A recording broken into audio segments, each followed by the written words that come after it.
conspiracy theory books, and you can, people will say, well, the FBI, made the Summer of Love and all of this type of stuff. And basically that's, they did want to create a drugged out peace generation as an antithesis to our parents' generation, and also as a, I call them a hat rack in the room, but something that you can talk about. And they were able to, use that as a pretext for the war on drugs, which is still going on, to assault our Constitution and to move us away from our republic into the empire that we live in now, And so that's how I got into it. My dad told me some things I didn't believe, and I started looking into it. And once you start looking into this material, you find validation. And I would get books, and I'd read the book, and I'd get to the end, look at the bibliography, go to those books, and pretty soon you're out of conspiracy theory books, and you're into dry books about banking and business and all kinds of other stuff.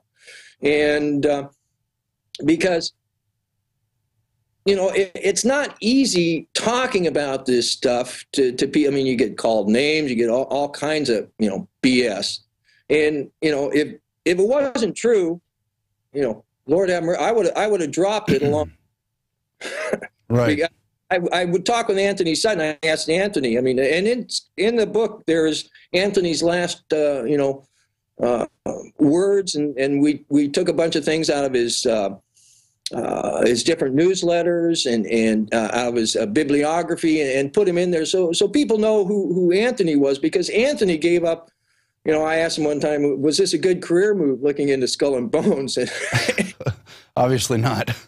He had to laugh. Yeah, there was he even before he was looking into Skull and Bones, he was working at the Hoover Institute at Stanford. And well, hold on a second. Let's get into that after. Let's just start with the most basic question, because we have new viewers out there, but also for the old people who do know what Skull and Bones. Let's just talk about what is Skull and Bones. We know they have very prominent members in positions throughout government, in media, in business, but what is the group itself? And then let's branch into Sutton's writings and the things he discovered.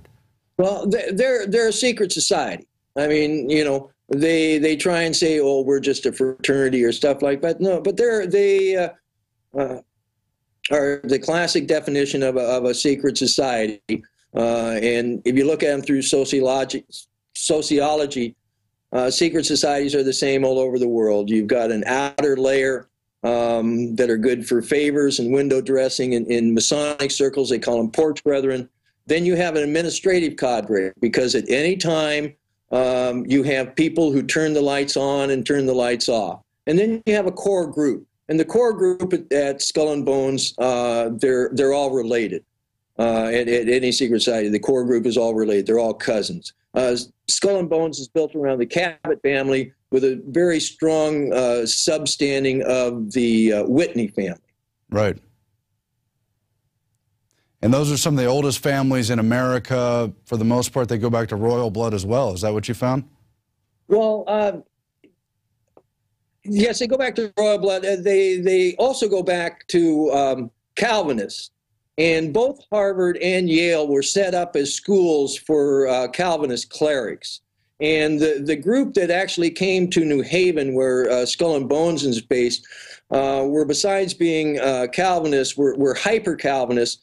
And Calvinists, they believed that Christ only came for them. They were going to be, there was going to be a new world, and they were going to be one of the 144,000. They came over with a judge and a prophet, and only certain male landowners could vote and stuff like that. They had the 7 pillars of the community.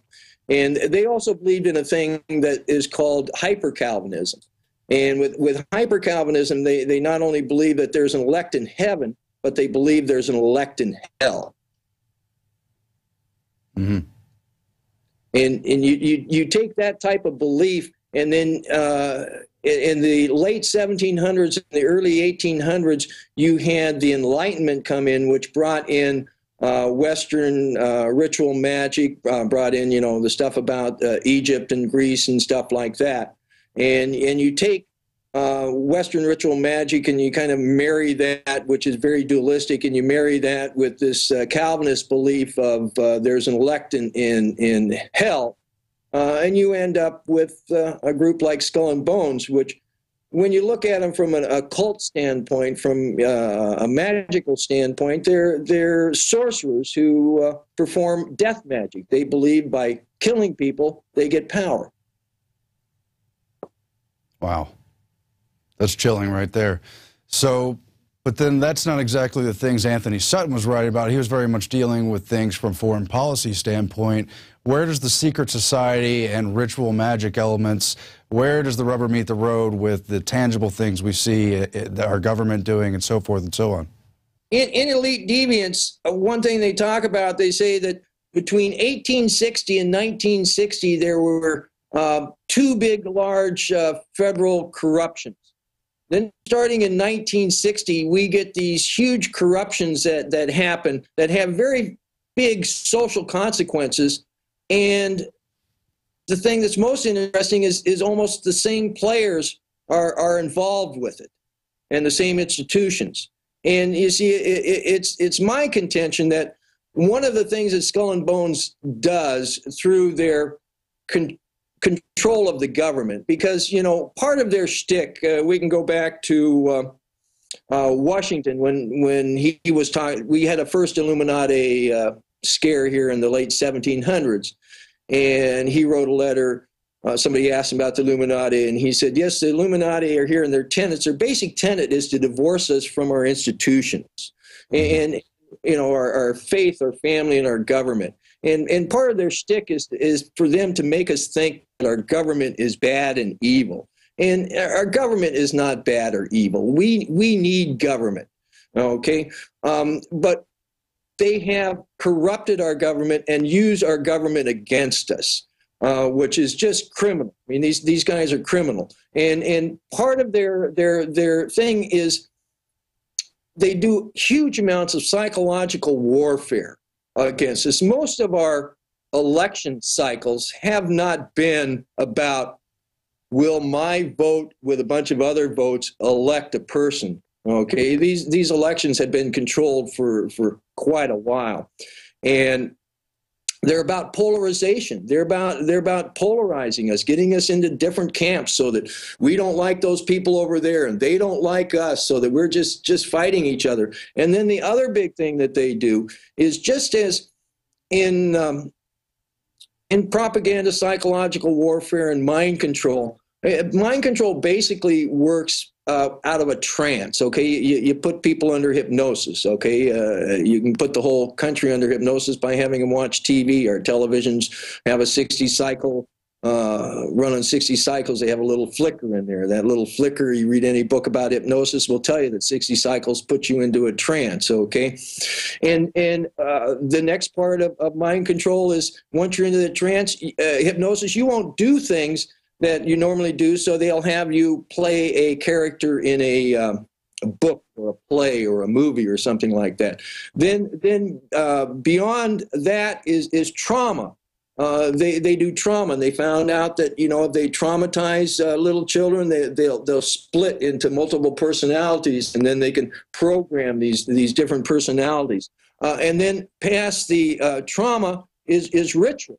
And, you know, it's very interesting. You go to the survivor conferences, and you talk to these people that are from their 80s on down to their 20s that have had gone through some of this training, and you can see the progression of the science. And then also you listen to the talks that these people give, because some of these mind control survivors have become doctors of psychiatry and the other one, there's psychiatry and what's the other? Psychology? Psychology, yes. To just understand themselves.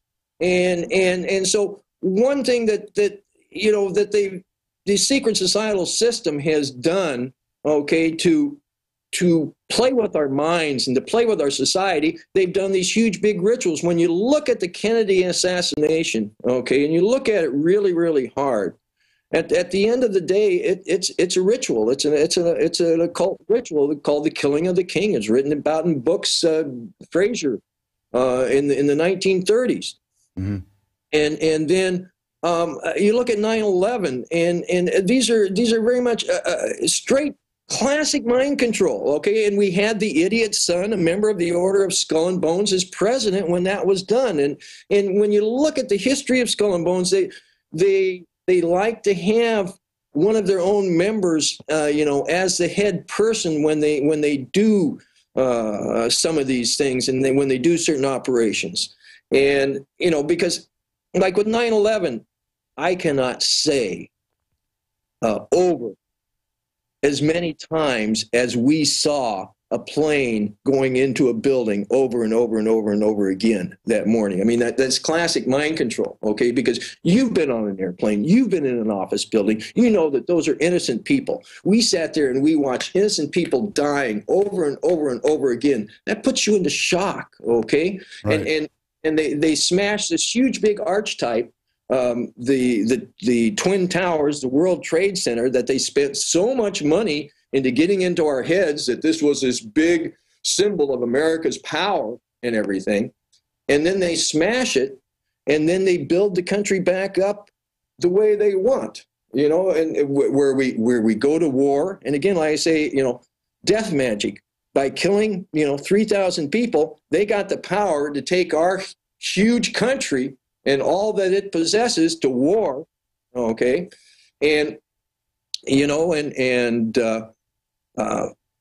before then, they used to at least keep up a fiction that we don't kill people. Now we all know that the president has in his desk a list of people that he kills. Some of them are even Americans, okay? And then, if you've flown a plane in the last, gone on an airplane the last 10 years, you've had to submit to, a complete degradation just to get on an airplane. Okay, and so that's one thing I see this secret societal doing is doing these huge, big mass rituals for control. And it's not about getting them more money. It's about control. It's about control. Well, let me bring this up. I don't know if it's a side point to your overall argument, but it's certainly related. If you go back to Iserby's arguments about the educational roots and people like Hegel in Germany, and Sutton has the same research, psychology, psyche, that's the soul. They actually didn't want to mess with the soul. They said they wanted to bypass it and use animal programming to control us, basically. Absolutely. I mean, they keep dumbing us down. They keep making us more gross. They absolutely. They try to bring the animal out in us because the animal is more easily to control than a quote unquote human. Okay, and Johann Wolfgang Fichte, in his third address to the German people in 1805, says, we're going to take your children and we're going to teach them when and how to think. And they created the three schools, the academies for the elite, the institutes for the helpers of the elite, and the folk schools. And they found that if they took the classical education, broke it apart, didn't teach a bunch of the subjects, like they didn't teach you dialectic, they don't teach you logic, they don't teach you rhetoric, then you couldn't stand on your own 2 feet, okay? And they put bells in between, taught the subjects for about an hour, put bells in between. They found they could put a false construct around us. I mean, it's absolutely true. I mean, Dewey and Mann weren't members of the Order of Skull and Bones, but every time that Dewey and Mann needed money, there was a guy from Skull and Bones handing them money so they could go to Germany and bring the Prussian education system here. Right, and there were other educators who were members of the order, and Iserby and Sutton outline who they were and when they went over and how they're connected. Absolutely. You had Daniel Coyne Gilman is one of them, I think. Right. Gilman. Well, Gilman was a very interesting gentleman. He was one of their not their last beard, their second to last beard. And beard, I mean front man for Skull and